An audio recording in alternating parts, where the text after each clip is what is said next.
kapan nikah? Pasti kalian banyak yang komen. Aku tadi Oke.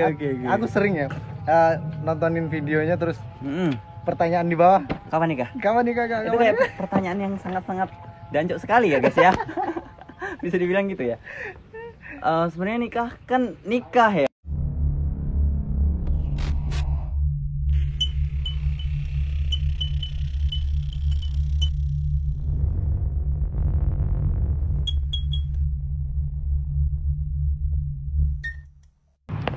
Assalamualaikum warahmatullahi wabarakatuh. Akhirnya kita setelah hampir setahun nggak pernah podcast, kita kembali lagi bikin konten, dan kali ini kita kedatangan tamu yang fenomenal dari Martapura tapi viralnya di Jawa. Iya, gimana nih? Rianzo. Udah kenal belum? Gimana kabarnya, Bro? Sehat, Bro. Wah. Alhamdulillah kita bisa ngadirin beliau ini dengan kerja yang sangat biasa aja. Biasa aja. Tapi ini konsepnya apa ini videonya nih? Aku juga dadakan nih guys. Jadi di sini kita biasa aja sih, kayak podcast, menghadirkan apa ya, narasumber yang mungkin bisa menginspirasi lah banyak kaum milenial di kalangan sekarang ini, apalagi di Oku Timur, kayak untuk apalagi konten kreator masih sedikit yang punya follower besar. Kayak mereka juga kalau mau mulai dari awal butuh sosok yang menginspirasi lah. Butuh referensi lah ini. Referensi. Jadi kalau mungkin di sini ada subscribernya Rian. Di sini kita mau buka-bukaan juga. Nah, BTW ini di sini kayaknya banyak pertanyaan yang sedikit nyeleneh-nyeleneh ya guys. Dan aku mau ungkapin di sini guys. Jadi kalian wajib nonton sampai habis lah. Asli. Kalian kalau nggak sampai habis nyesel. Dan kalau kalian yang baru masuk di channel ini, ya tolonglah di like, subscribe supaya kita bisa lebih semangat lagi bikin konten. Oke, jadi pertanyaan pertama nih, pasti banyak yang belum tahu sebenarnya Rian itu berasal dari mana. Wah ya, ini BTW ya guys ya. Ini banyak banget artikel-artikel yang bilang kalau aku tuh asalnya Kalimantan. Kan kebetulan Kalimantan itu ada daerah namanya Martapura kan. Martapura sama. Nah, dan di sini aku mau klarifikasi kalau aku tuh aslinya tuh wong Oku Timur, Martapura, Sumatera Selatan. Tepatnya desanya Banumas. Desa Banumas, Kecamatan Buai Pemuka Peliung, Kabupaten Oku Timur, Provinsi Sumatera Selatan. Nah, itu aslinya. Jadi jangan sampai salah lagi, nanti kalian pikir Martapura Kalimantan. Jadi ini loh, konten kreator yang ya bisa dikatakan sukses lah dibanding yang lain, karena di Oku Timur sendiri kayak yang punya follower besar itu kayak masih belum banyak lah. Jadi lahir di mana? Lahir di Banumas. Besar di Banumas. Oke. Jadi dulu SD-nya di mana sih? SD-nya SDN 1 Banumas. MTS-nya MTS ini Banumas juga. Aku SMK-nya kebetulan SMK YIS. Iya, Martapura. Jadi aku tuh kayak waktu pertama kemarin ketemu tuh. Rian tuh di mana sih waktu SD kok aku nggak pernah ketemu. Aku SMP sama MTS nggak pernah ketemu gitu. SMA pun nggak pernah ketemu. Jadi kayak apa ya? Tahu-tahu udah besar. Terus kemarin juga ini apa namanya, pernah ketemu juga waktu pertama pulang dari Jawa ya, kalau nggak salah itu. Ketemu di sini juga ya? Ketemu di sini di Ombenan Omah. Jadi itulah asal usulnya. Jadi kalau kalian mau tahu, kalian carilah di Google Banumas itu di mana.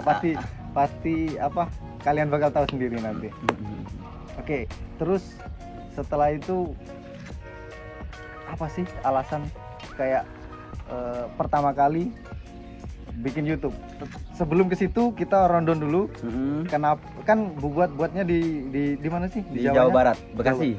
Bekasi. Kok dari Banumas sampai Bekasi itu alasannya apa? Alasannya sebenarnya dulu tuh karena di Banumas ini akunnya kayak gitulah, nakal, boleh dibilang nakal. Dan aku tuh dulu tuh minggat sebenarnya. Minggat. Ini banyak yang nggak tahu nih. Ini baru aku omongin di podcast ini. Jadi aku dulu minggat, aku jual motor, aku ke Bekasi. Ke Bekasi tuh ke tempat temanku yang katanya mau dimasukin Epson, PT Epson, PT Epson Indonesia. Itu kan PT yang lumayan besar di Jawa Barat. Dan alhasil aku ke situ tuh. Ternyata itu penipuan. Waduh. Terus, nah, pas nyampe di situ tuh aku tuh kayak kehipnotis. Kebetulan alhamdulillahnya aku kebelet kencing kan dari bis. Turun ke terminal terus dijemput Grab dan itu aku bayar sendiri. Nah, terus langsung interview HRD kan. Disuruh bayar 10 juta kalau pada saat itu kalau nggak salah ya. Terus kebetulan aku pengen kencing. Ternyata aku kencing aku sadar kalau aku tuh di-notice. Di-notice dalam tanda kutip itu psikolognya kena. Nah, habis itu aku langsung kabur tuh, naik Grab ke Cikarang ke tempat kakakku.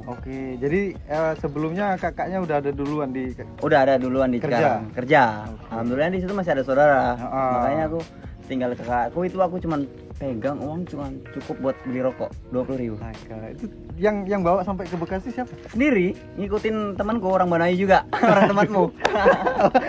Aduh, bentar. Kayaknya aku tahu, tapi nggak usah dibahas. Nggak usah dibahas ya. Tapi itulah apa? Jadi penipuan itu sampai ketemu sama orangnya. Sampai ketemu sama orangnya, cuman aku sadar di situ kalau aku ditipu karena aku mau masuk kerja, aku niat cari duit tapi di situ dimintain uang. Kan gak logis banget kan. 10 juta. Disuruh nelpon orang tua aku, alhasil aku kebelet kencing untungnya. Nah, pas kebelet kencing itu aku sadar kalau aku ditipu. Awalnya nggak sadar, awalnya mau aja. Langsung kabur ke Bekasi ke tempat kakakku, Cikarang. Jadi di balik musibah ada hikmah. Setelah dari Bekasi ke Cikarang. Setelah di Cikarang ikut kakak terus 10 hari nganggur dan di situ cari kerjaan, alhamdulillah dapat di PT. PT-nya juga baik dan di situ aku kerja di PT selama 4 tahun. 4 tahun kerja PT. Jadi sebelum buat konten udah masuk di PT dulu. Iya, di PT 2 tahun aku ngerintis konten. Jadi waktu masih kerja masih buat konten. Buat konten. Jadi disambi gitu lah. Disambi. Jadi kerja PT dari jam 8 sampai jam 5. Terus jam 5 nyampe jam 12 itu konten sama ngedit. Nah, salah satu yang mungkin aku juga ngerasain juga sih sebagai konten kreator itu kalau misalkan berjalan sendiri itu susah banget. Kayak waktu pertama dulu kayak kesusahan kayak apa ya, kendala-kendalanya apa? Kendala-kendalanya sih kita nggak ada referensi, terus nggak ada yang ngajarin karena otodidak, makanya aku 2 tahun ngeditnya kan. Terus kendalanya tuh di alat. Kebetulan aku dulu tuh ngerintisnya bareng pacar, bukan pacar sih, dulu masih temenan. Masih temenan dulu. Ini pembukaan. Teman. Terus sampai itu berarti berdua tuh. Udah mulai dari sebelum nge-YouTube itu emang udah kenal kan semuanya. Terus kita komit buat konten. Cuman pada saat itu kan dia belum aktif di media sosial karena dia orangnya malu.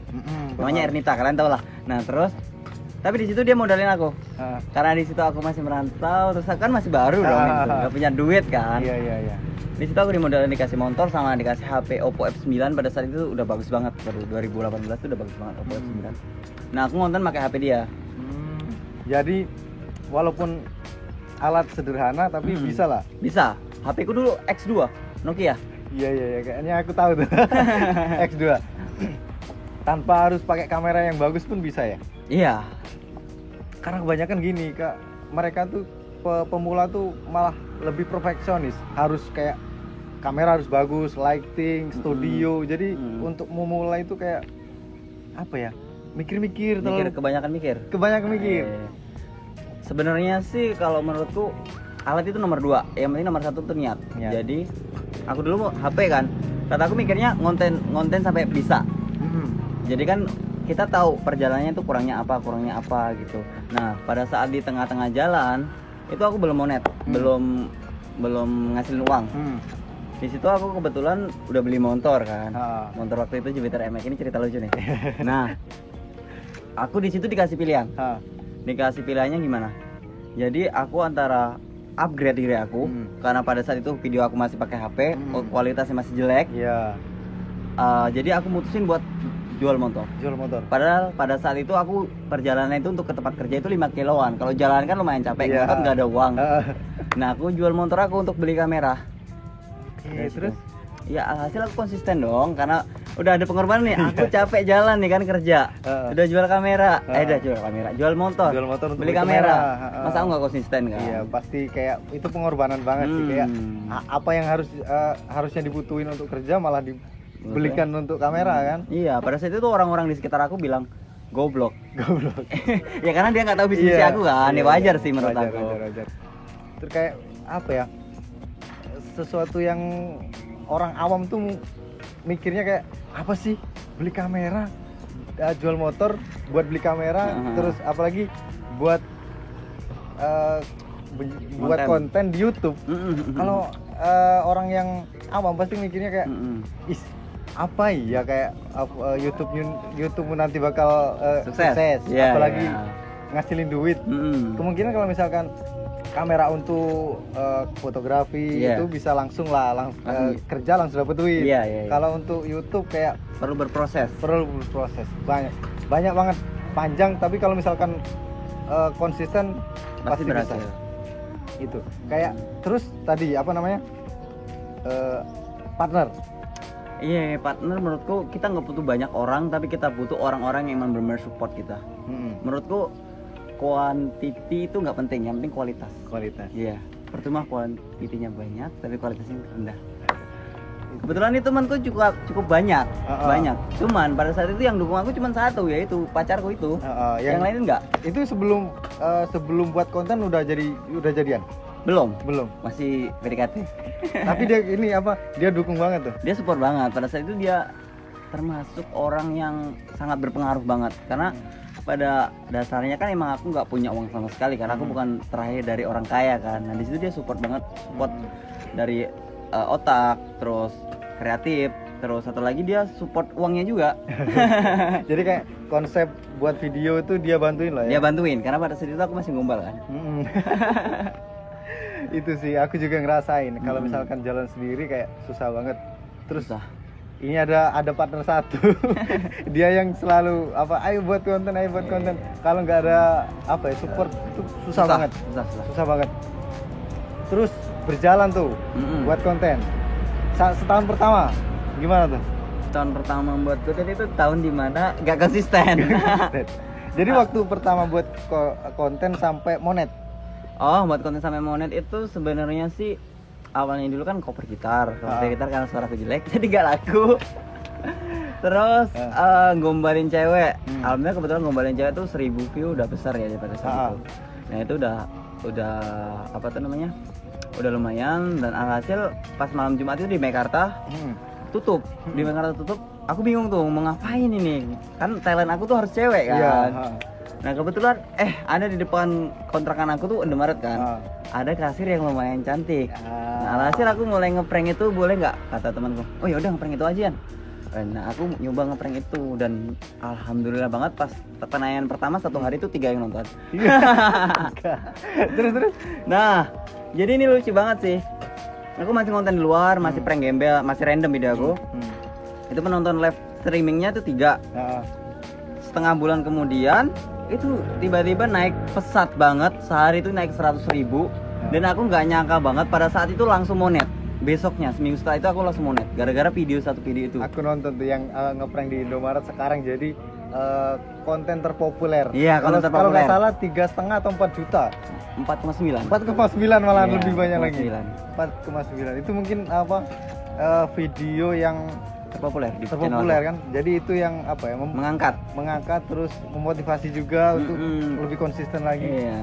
Dari satu video itu bisa langsung monet, itu menurutku hoki juga sih. Hoki benar.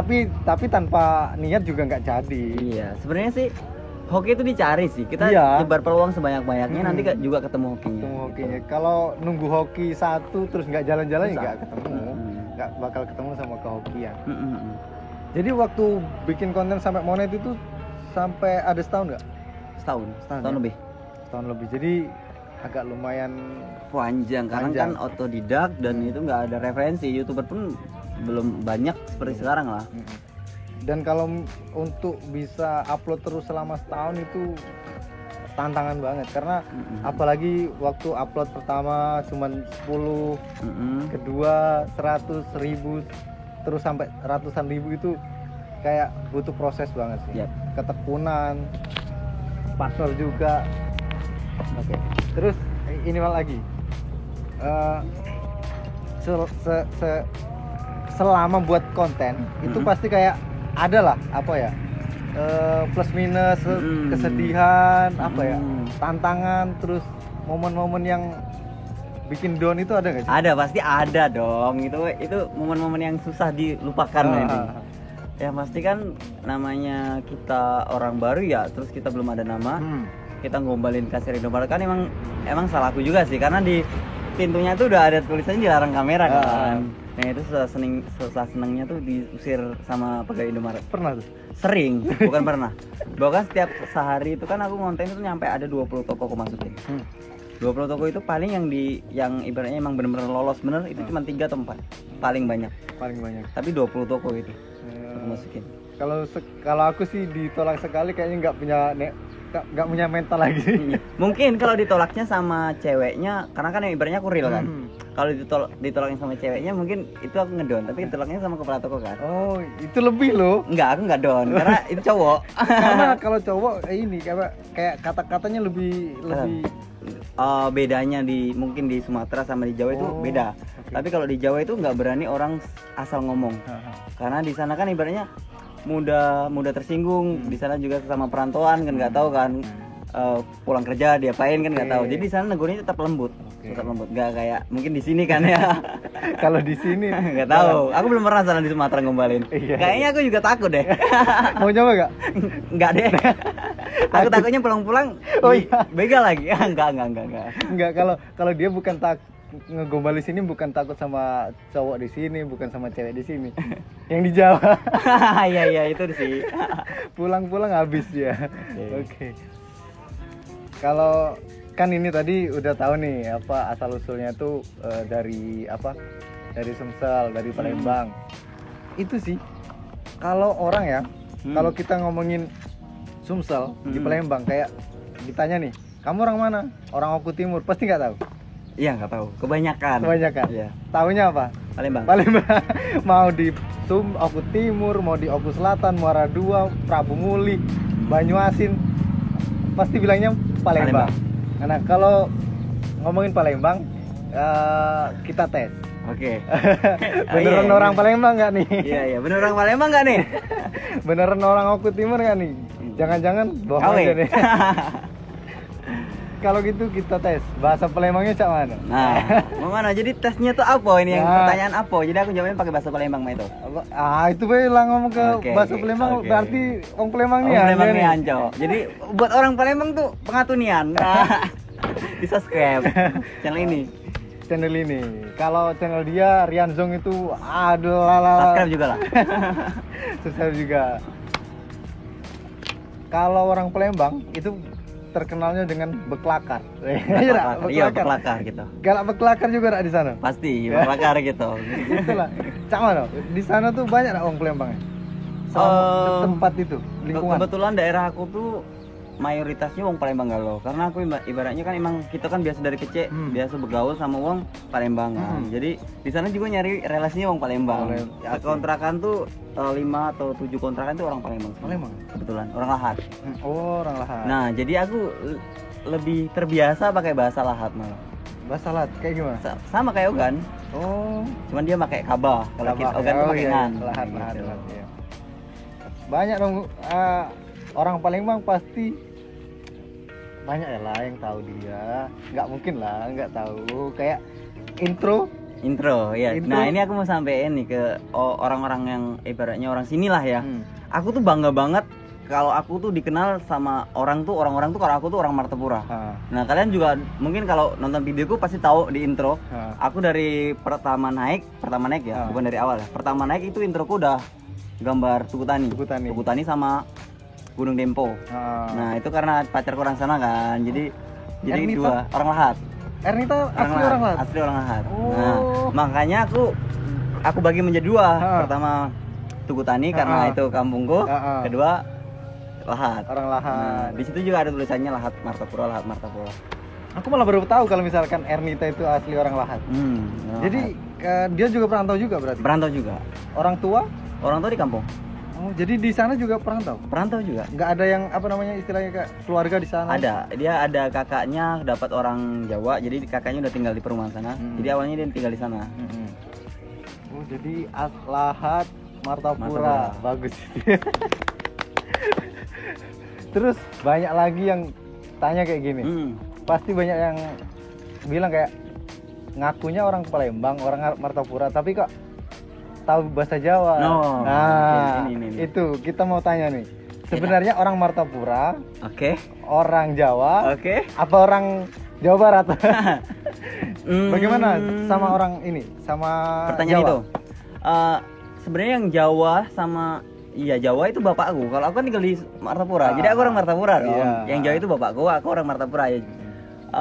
Biasa berinteraksi bahasa Jawa. Jadi kalau di sekolah itu bahasa Palembang, jadi aku tahu kedua bahasa itu. Jadi orang tua ibu Jawa. Bapak asli Jawa.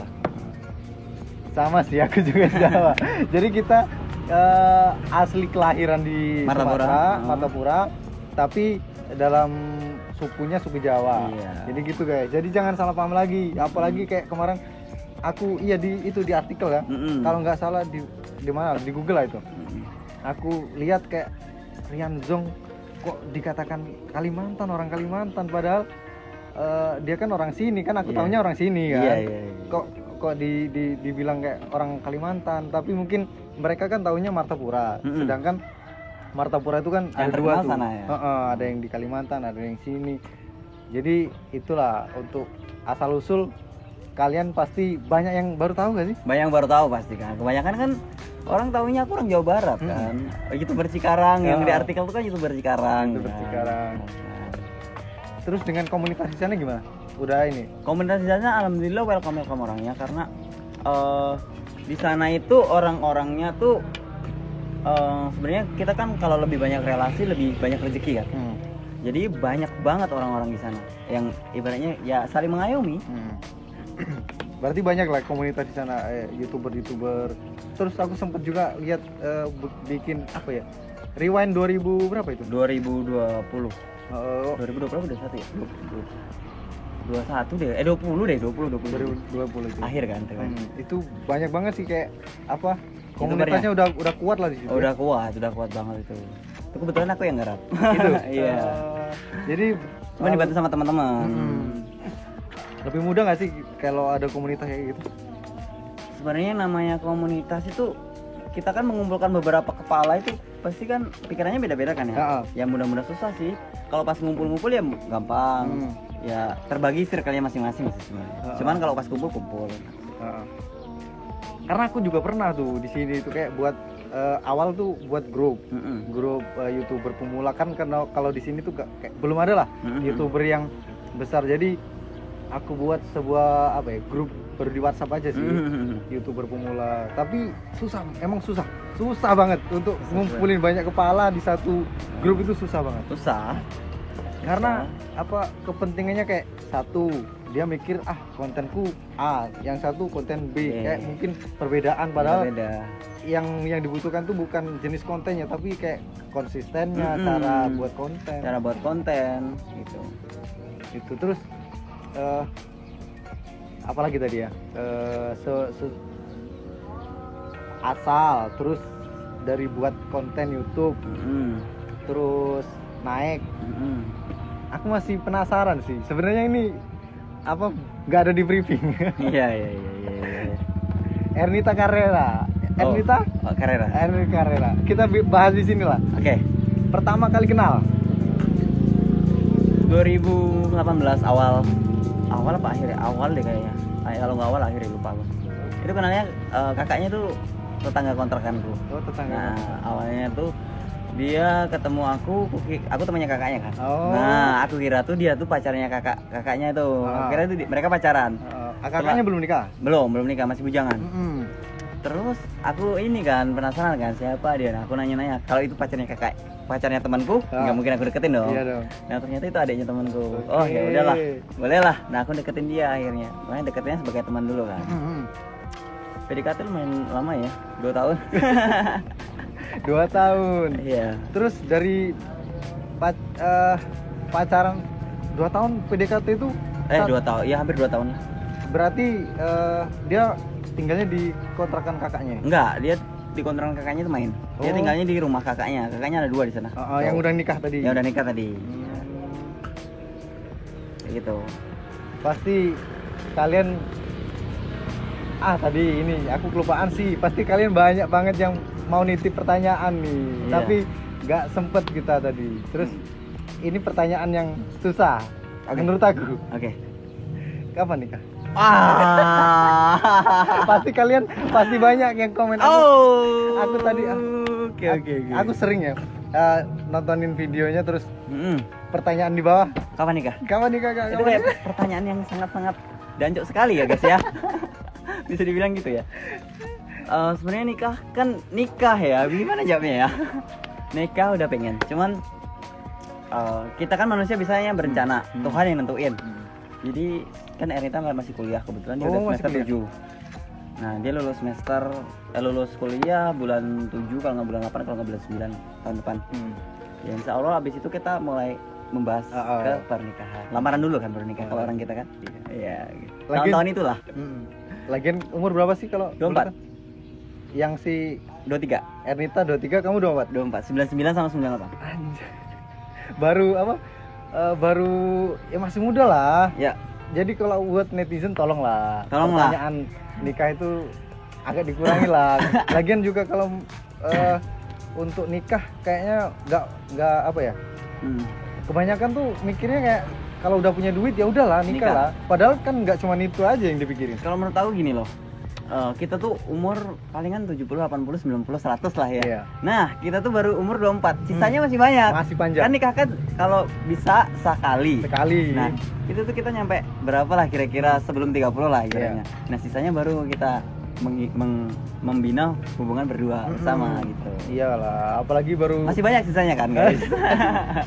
Baru semester 7 ya? Iya, dikit lagi 1 semester lagi.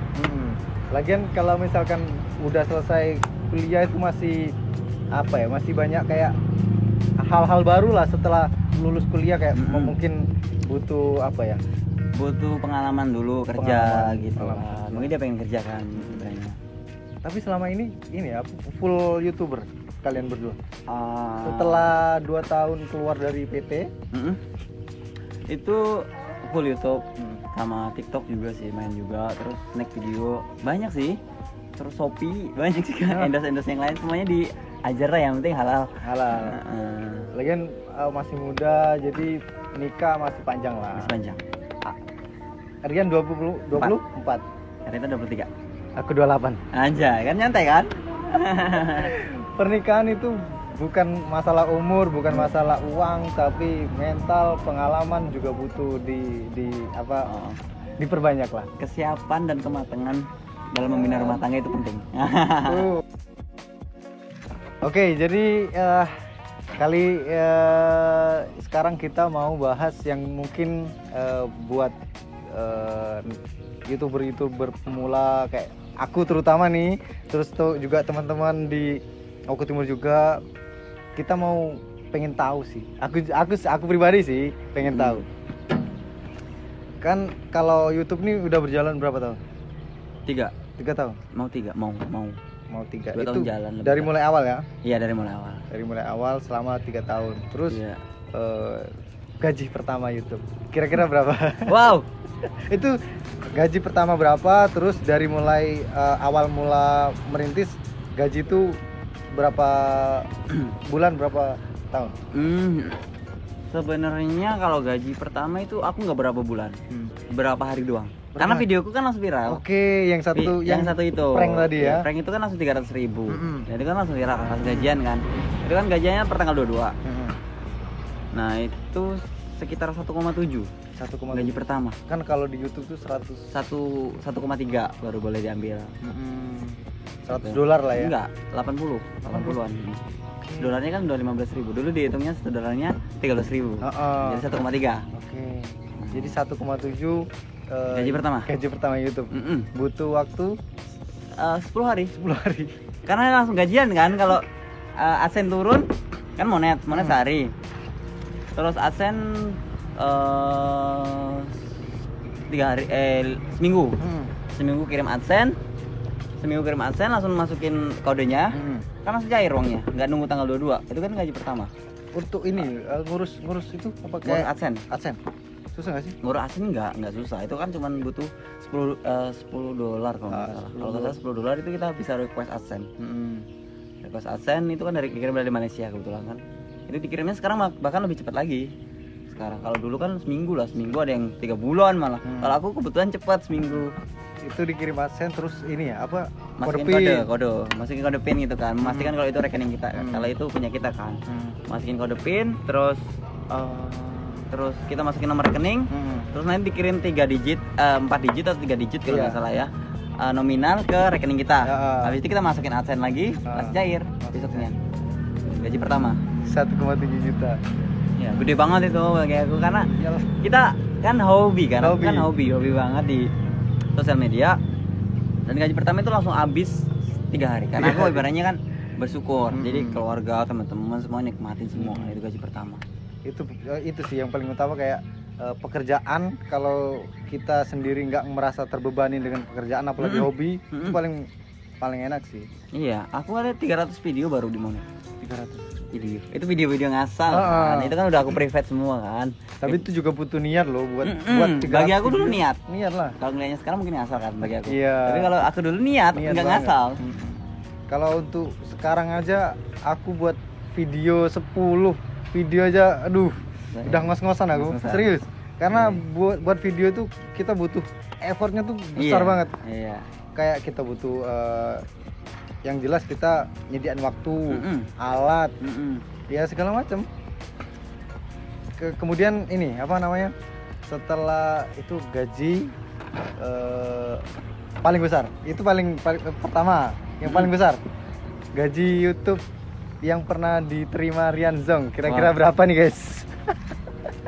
Ini paling besar tapi doa juga kan ya. Iya, ini bukan riak lo ya. Disclaimer dulu. Ini untuk memotivasi para youtuber pemula, terutama aku. Jadi aku yang nanya, jadi itu tertuju ke aku, bukan untuk Ria. Oke. Sebenarnya mau dibilang kabar juga nggak apa-apa sih. Bodo amat aku nggak ngurusin. Bagus. Yang penting niat aku bagus. Bagus. Karena kalau content creator tuh nggak anti kritik. Bagus. 80 juta. Itu 1 bulan. Iya. Alhamdulillah banget. Aku bersyukur banget pada Tuhan. Itu udah berapa setahun jalan lah. Tapi cuman kan nggak stabil kan namanya. Nggak stabil, nggak gitu terus. Pengennya kita stabil kan, tapi nggak tahu kan naik turun. Itu tergantung apa sih? Kayak setiap bulan apa mungkin jumlah views? Jumlah views sangat mempengaruhi. Terus jumlah subscriber juga sangat mempengaruhi. Karena yang kata orang-orang YouTuber banyak yang nggak tahu sih. Orang-orang setiap channel itu harga iklannya tuh beda-beda. Tergantung jumlah subscriber sama CPM channel. Tiap channel tuh beda-beda. Jadi jumlah subscriber itu ngaruh banget. Terus dari hasil YouTube kira-kira apa yang udah dibeli? Yang jelas sih membahagiakan orang tua, ada pasti kan yang pertama tuh. Yang jelas itulah. Terus kalau ini untuk bareng-bareng ya, bukan aku doang. Ini aku sama pacarku, sama calonku. Itu aku kebetulan kan kita nge-YouTube kan juga butuh kendaraan. Kendaraan kita mau kemana-mana biar enak. Ngomong kan kalau kita mau ketemuan hujan, susah kan kalau kita naik motor. Jadi kita memutuskan untuk beli mobil. Nah itu mobil terus kalau Ernita sempat ngerenov rumahnya, gitulah. Kurang lebih ya kayak gitulah yang mencolok dong. Yang jelas itu kan juga untuk kebutuhan kita juga, kerja, kan? Bukan untuk gaya-gayaan. Tapi juga untuk gaya-gayaan juga bagus sih. Iya juga sih. Karena kalau misalkan kita dapat klien nih, hujan, masa kita cuman gara-gara hujan kehilangan klien kan? Nggak enak juga. Yang paling penting sih ya, yang banyak banget ini kayak ngegampar aku sih. Sebenarnya motivasi juga ya. Ini bukan ngomongin orang enggak sebenarnya. Masa YouTuber naik motor? Nah, kayak ini YouTuber katanya masa naik motor gitu kan. Sebenarnya motivasi kan kalau kita jiwanya rendah, pasti kita udah motor gitu. Tapi kalau kita jiwanya tinggi, ya ada benernya juga sih. Kita harus bekerja keras lagi untuk beli itu, bukan untuk manasi dia ya. Maksudnya untuk beli yang emang bener, mungkin dia nyaranin juga kan biar untuk beli mobil. Nah, jadi kita memutuskan untuk beli mobil. Kebetulan pada saat itu kita juga dikasih rezeki oleh Tuhan, jadi itu gaji sebulan langsung. Oke, jadi beli mobil, terus kayak beli peralatan itu udah pasti, komputer dan lain-lain kita harus upgrade kan. Itu kan investasi untuk kita juga kan. Itu nggak sama sekali nggak mubazir lah. Enggak. Terus untuk ini kan YouTube ini gajinya kan nggak stabil. Nggak stabil tuh.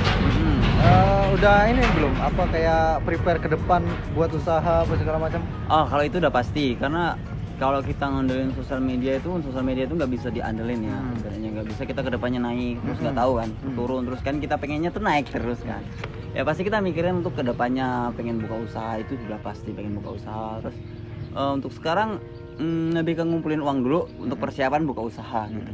Nah, kalau untuk usaha sendiri milih di sini Martapura apa di Jawa? Oh, pertanyaan ini sungguh-sungguh mantap lah. Wah, bagus, menarik. Kalau aku pribadi pengennya di Jawa. Di Jawa, karena di situ kan marketnya lebih luas. Terus juga kamu kan bisa lebih ngontrol langsung ke lokasi. Iya sih. Kalau misalkan di sini juga, menurutku nggak jelek-jelek banget. Nggak jelek banget. Tapi kalau di sana kan kayak marketnya lebih luas, jadi apapun yang mungkin dicari lebih gampang. Terus kalau untuk jenis usaha udah ini belum? Udah kepikiran belum? Jenis usaha udah kepikiran lah. Apa tuh? Ada lah pokoknya. Oke. Jadi kalau kata orang tuh kalau usaha diomongin itu nggak jadi. Iya. Oke. Tapi ada usaha. Tungguin aja. Kalau nanti yang jelas kan kalau untuk subscriber jelas ini apa udah follow di IG-nya, udah subscribe. Jadi kalau misalkan nanti pun buka usaha, yang jelas kalian pasti tahu gitu aja. Terus usaha udah ya. Ini deh, apa namanya? Motivasi untuk itu berpemula. Kan aku kan pemula juga nih. Yang jelas butuh lah kayak apa ya? Tips-tips dari yang duluan udah jalan kan banyak banget yang sebenarnya kami ini, aku terutama, konsep di kepala terlalu banyak ya, tapi actionnya kurang. Tips mungkin apa ya yang bisa untuk di-share? Tips-tipsnya sih paling lebih ke konsisten sih. Menurutku konsisten pertama. Video bagus itu nomor terakhir. Jadi jangan bikin video bagus baru upload, tapi upload video sampai bagus. Oke. Ngerti nggak? Iya. Jadi kita biar proses. Iya. Terus yang paling penting tuh konsisten. Nggak ada orang hoki, adanya orang konsisten. Karena itu tadi hoki itu dicari. Ya, hoki itu dicari. Kalau misalkan kita nunggu hoki ya nggak bakal ketemu. Kalau kita upload 300 video kan? Bahkan sekarang udah hampir. Kalau sekarang hampir 700. Waktu pertama viral itu berapa video ini? Udah 100. Sebenarnya udah 300 itu aku privat semua habis viral. Karena kan, masih random. Itu kan butuh konsisten tuh kan? Baru nemu. Dan itu menurutku yang paling paling susah sih, karena konsisten ini kadang kita ngandelin tim, kita ngandelin alat. Terus kita lupa kalau konsisten itu yang lebih utama. Terus yang ini paling penting sih, banyak orang yang nggak tahu dan banyak orang yang salah kaprah kayak aku. Karena aku ngerintisnya 2 tahun itu menurut aku pribadi itu paling lama daripada youtuber-youtuber yang sekarang. Karena mereka udah tahu kan. Dan ini aku tips bagi ke kalian supaya kalian tuh kalau ngerintis tuh nggak selama aku 2 tahun. Nah, yang paling pertama tuh kalian harus tentuin video kalian itu tuh apa. Misalnya video kalian tentang podcast, ya udah seterusnya itu podcast. Mungkin kalau kalian udah ada nama atau udah ada pengikut, bolehlah kalian selipin sesekali. Terus yang kedua itu ya konsisten itu tadi. Yang ketiga terus upgrade. Terus cari motivasi, cari genre kontenmu misalnya ya podcast tadi. Kalian harus nonton video-video podcast yang lain supaya ya kalian nggak harus niru. Tapi dari kalian nonton itu kalian ada inovasi sendiri di otak kalian. Kosakata-kata itu penting banget. Terus pertanyaan-pertanyaan kalian juga itu penting banget kan. Pasti ada yang muncul di kepala. Itu sih paling penting. Dan ibaratnya YouTube tuh kayak kita dagang. Jadi konten kita tuh harus 1, nggak boleh 2 atau 3 atau 4. Jadi misalnya kita hari ini dagang semen, besoknya dagang sayur emang laku? Enggak kan? Enggak. Makanya kita harus cari dagangan kita ini apa sebenarnya, apa yang kita jual, apa yang kita hobi. Misalnya hobinya nyanyi, ya udah fokus sampai bener-bener jadi. Hobinya ngoceh-ngoceh kayak aku, ya udah lanjut. Hobinya ngeprank, hobinya pacaran, ya udah lanjut. Jadi kalau harus konsisten itu tadi. Itu sih. Terus ini lagi mungkin kalau apa namanya, kalau untuk konten apa namanya, identitas kayak apa ya, ciri khas lah ya. Ciri khas itu kayak butuh nggak sih? Butuh banget. Karena kalau misalkan kita nggak ada pembeda sama yang lain, ya kita bakal mati, kita bakal kalah sama yang lain. Harus ada bedanya, harus ada ciri khasnya. Jadi itu guys, kita butuh konsisten, kita butuh identitas, ciri khas. Pernah nggak sih dapat apa namanya, hate comment? Ya pasti sering lah. Cuman kan kalau aku pribadi sih mau dikomen kayak apapun, selagi aku nggak kenal, aku nggak bakal tersinggung.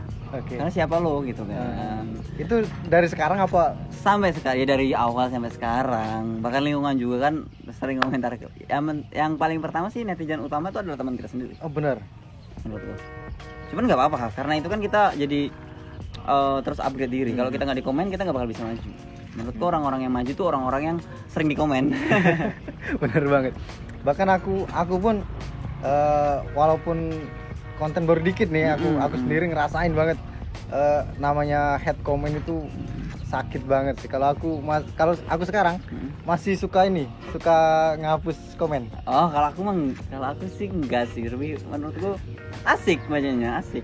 Asiknya gimana ya? Kayak kita tuh nggak bisa nyenengin 100% orang gitu. Jadi ya udah, orang-orang yang komennya negatif ya itu yang kita fokusin. Yang negatif mah ya udahlah biarin gitu kan. Buat upgrade diri gitu. Contohnya buat konten kayak gini. Kayak mereka tuh ada aja yang apa namanya, buat komentar negatif tuh kayak misalkan gerak tubuh. Iya. Kayak cara bicara, terus apapun di komen. Aku sampai pernah jengkel. Aku hapus karena aku ngerasa kalau misalkan ku biarin, mereka ini bakal munculin haters baru. Jadi aku belum siap. Ini motivasi buat kamu aja sih. Sebenarnya kalau kamu pengen tahu itu ada dampak positifnya dari komentar itu. Dia nonton video kita terus. Iya. Kalau menurutku itu aset sih. Kalian yang benci aku itu aset aku. Iya sih. Karena aku udah biasa, akhirnya yang hal-hal yang paling menyakitkan tuh menurut aku kalau di komen kan itu buat pembelajaran bagi aku kan. Itu di komen temanku sendiri, makan apaan sih video sampah. Nah kan kita udah ngerasain sakit banget. Terus kalau di komen orang nggak dikenal ya udah biasa-biasa aja gitu, udah amat. Karena itu sih emang aku rasain juga, kayak haters yang paling deket itu ya teman kita sendiri. Banyak nih. Kalau misalkan aku buat konten nih, mereka kalau misalkan buat nonton konten yang lain, mereka diem. Oh iya. Di konten lain ya. Kalau lihat konten aku, mereka kayak ada aja yang dijadiin konten, dijadiin komen. Iya. Ejek lah segala macam. Udah lah biarin. Itu sih. Jadi kalau sekarang gimana? Itu udah nggak ini lagi? Dari dulu sih sebenarnya udah nggak ngaruh. Ibaratnya aku mikirnya apa ya? Bagi aku orang-orang yang baik itu orang-orang yang penting. Kalau kalian nggak baik ya nggak penting. Bodoh amat. Itu. Oke. Jadi ke depan gimana untuk ke depan kontennya? Masih prank kah? Kalau itu masih, cuman aku sekarang lagi bikin channel baru, lagi ngerintis channel buat reaction. Oh, oke, yang Mas Rian Zong. Ya, di situ aku brandingnya bahasa Jawa sih. Lebih ke cok jancuk. Lebih ke branding bahasa Jawa malah. Iya, karena menurutku marketnya Jawa itu banyak banget. Oke, iya sih. Lagian juga kalau di Oku Timur tuh banyak Jawa. Ya. Oku Timur banyak Jawa. Apalagi di Belitang itu mayoritas kan Jawa. Ya kan yang channel utama udah Palembang, channel ini Jawa, dibagi-bagi lah. Cuma kebanyakan di Palembang itu, Sumatera Selatan itu cuma 5% malah, nggak nyampe 10% penontonku. Kebanyakan Jakarta, Kalimantan, banyak banget Kalimantan. Kebanyakan Kalimantan. Malahan ya? Itu hampir 50% orang Kalimantan. Aku bangga banget sama orang Kalimantan. Karena orang Kalimantan ada Martapura juga. Iya. Terus ya yang jelas juga itu kan kalau algoritma YouTube gimana sih? Algoritma YouTube menurut aku ya enjoy aja sih menurut aku. Yang penting kita terpaku nggak sih? Enggak sih. Enggak ya? Menurutnya algoritma YouTube tuh malah menurutku algoritma paling bagus sih menurutku. Bagus banget ya. Kan setiap YouTuber tuh punya masanya tersendiri. Jadi kapan dia naik, kapan dia turun, kapan dia stuck, itu punya masanya sendiri. Jadi ketika naik ya udah nikmatin, ketika turun ya udah upgrade diri gitu. Nggak selamanya kita di atas kan. Gantian juga biar YouTuber baru-baru juga semangat kan. Masa iya YouTuber senior terus kan. Terus kalau buat konten itu kita terpaku sama algoritma YouTube nggak sih? Kalau aku enggak sih. Enggak ya? Tergantung mood aku aja pengennya bikin konten apa gitu. Karena aku mikirnya kalau menurutku bagus, menurut orang-orang juga harus bagus. Nah, gitu. Nanti ketemu marketnya sendiri kok. Itu sih karena kan aku sendiri juga ini sih apa pengen tahu kan nyari tahu kayak algoritma YouTube tuh sebenarnya kayak gimana. Tapi itu tadi karena kebanyakan mikir, kebanyakan konsep, ujung-ujungnya malah nggak jalan. Kalau apa namanya?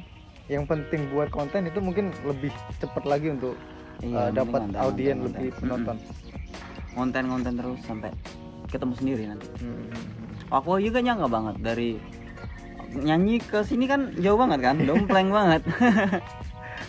Ketemu sendiri kan hasil lama-lama kan. Nanti juga ada ide-ide sendiri tiba-tiba muncul gitu. Kalau di TikTok berapa sekarang follower? 800.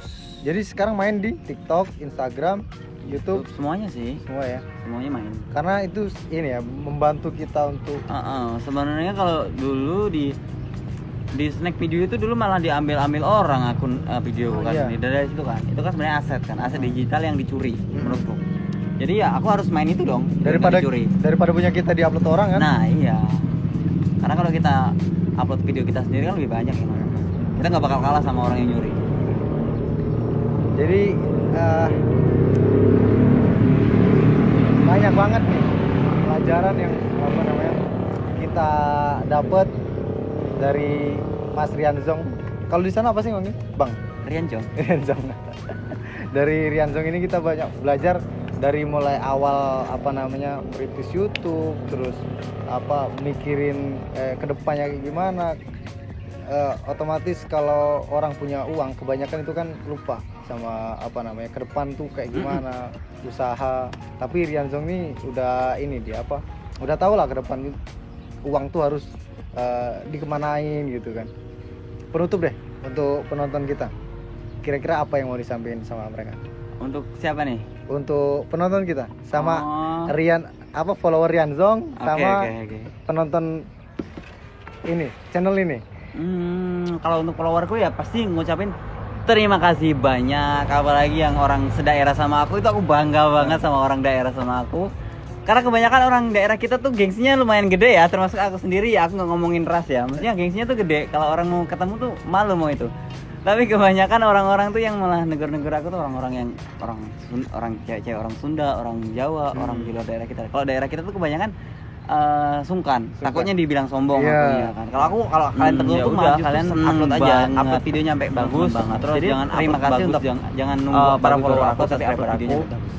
Dan untuk tetap semangat apapun yang penonton ini kan pekerjaannya kalau kita mayoritas marketnya Sumatera Timur kan. Itu aja guys. Jadi di subscribe channelku, promosi juga nih. Di subscribe channelku terus semoga buat kalian yang pengen jadi YouTuber, dari apa yang udah disampaikan di podcast ini tadi ada yang bisa kita ambil lah dari sisi positifnya. Lagian juga dari tadi nggak ada sisi negatif sih. Kalau dia negatif pasti ada. Kita nggak usah bahas Ferdi. Oke, terima kasih. Assalamualaikum. Ferdi.